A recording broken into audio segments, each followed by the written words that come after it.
है ईशान जैन।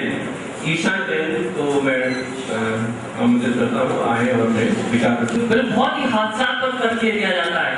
वर्ष 2004-05 में हमारी जो विकास दर थी वो 9% थी, जो अब घटकर 6% रह गई, 6.5% रह गई है। और इस साल भी ये जो विकास दर है 6.5% से ज्यादा होने का कोई भी आसार नजर नहीं आ रहे।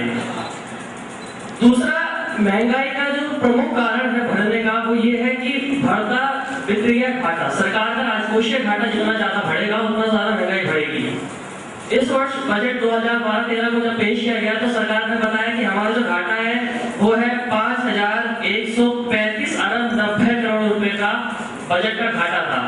ये जितना घाटा बजट का होता है वो सारा महंगाई के रूप में आपकी जेब में बढ़ता है, क्योंकि जितना भी बजट में घाटा होगा उतनी मुद्राओं का मुद्राएं उतनी ज्यादा छपेंगी, और जितनी ज्यादा मुद्राएं छपेंगी उतनी ज्यादा महंगाई बढ़ेगी।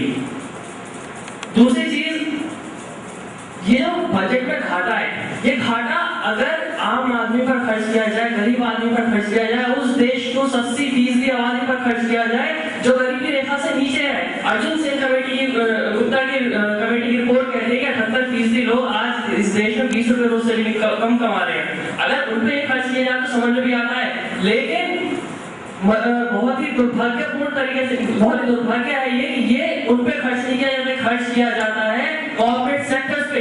40,000 करोड़ रुपए की सब्सिडी कॉर्पोरेट सेक्टर्स को दी गई है, और अगर 2008 से 2011 तक की टोटल सब्सिडी की बात करें तो 13 लाख करोड़ रुपए की सब्सिडी कॉर्पोरेट सेक्टर को कॉर्पोरेट घाटे में डाली गई है।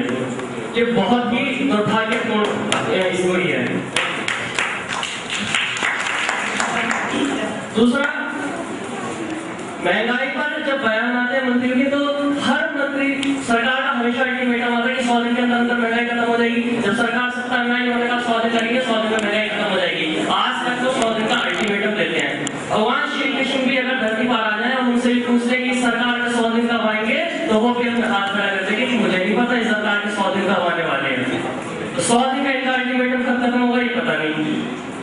दूसरी चीज, पेट्रोल के दामों को लेकर कहा जाता है कि पेट्रोल के दाम बढ़ गए तो महंगाई बढ़ी।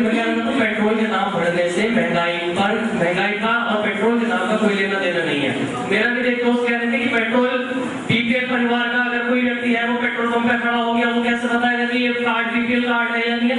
अरे भैया मेरे दोस्त, गरीब का जो चूल्हा है वो पेट्रोल से नहीं जलता।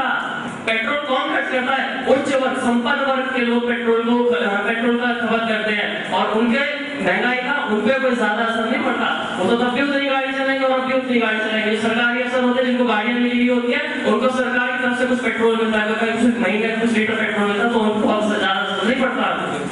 और दूसरी चीज ये कहा जाता है कि मेरी एक दोस्त ने कहा था कि खान पान में, फास्ट फूड में काफी वो हो गया है, हमारा स्टैंडर्ड बढ़ गया है, हम फास्ट फूड की तरफ बढ़ रहे हैं। तो खान रहन सहन केवल पूंजीपतियों, बड़े अधिकारियों, अफसरों तक ही सीमित है। गरीब जनता तो आज भी 2 वक्त की रोटी के लाले पड़ रहे हैं उसको, तो 2 वक्त की रोटी नहीं जुटा पा रही। 100 रुपए रोज कमाने में आदमी की कमर टूट जाती है, और 100 रुपए में 4 जनों का अगर परिवार है तो आप 100 रुपए में उसका पेट नहीं भर सकते। और मैं कहना चाहूंगा, महंगाई का एक जो प्रमुख कारण है वो सन 1991 से चली आ रही हमारी ये वो चीजें हैं जो पूंजीवाद की कोख से चुनाव लड़ने के लिए खड़े हो जाए, लेकिन कितने भी जन लोकपाल आप लेकर आ जाओ, लेकिन भ्रष्टाचार से आप नहीं कर सकते, भ्रष्टाचार को आप खत्म नहीं कर सकते, क्योंकि जब तक आप पूंजीवाद के खिलाफ नहीं लड़ोगे, जब तक आप पूंजीवाद के खिलाफ अपनी आवाज नहीं उठाओगे, भ्रष्टाचार खत्म नहीं हो सकता। ये पूरी दुनिया में है। और आपको जानकर शर्म आएगी कि 71 देशों की सूची में हमारा स्थान 67वें नंबर पर है, भूखमरी पर। और जो हमारे पड़ोसी देश हैं, नेपाल, श्रीलंका, पाकिस्तान, भूखमरी में उनकी स्थिति हमसे कहीं ज्यादा बेहतर है। और चाइना वो देश है जहां पर भूख की कोई समस्या ही नहीं है, वहां भूखमरी कोई समस्या नहीं है, चाइना वो देश।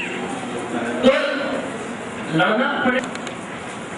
तीसरा एक कारण दिया जाता है कि अभी एक ने कहा कि मोटरसाइकिल का यूज बढ़ गया, कार की बिक्री बढ़ गई, कार और मोटरसाइकिल का यूज ज्यादा हो रहा है। 10 से 12% युवा ही ऐसे हैं जो कार को, मोटर बाइक को चलाते हैं।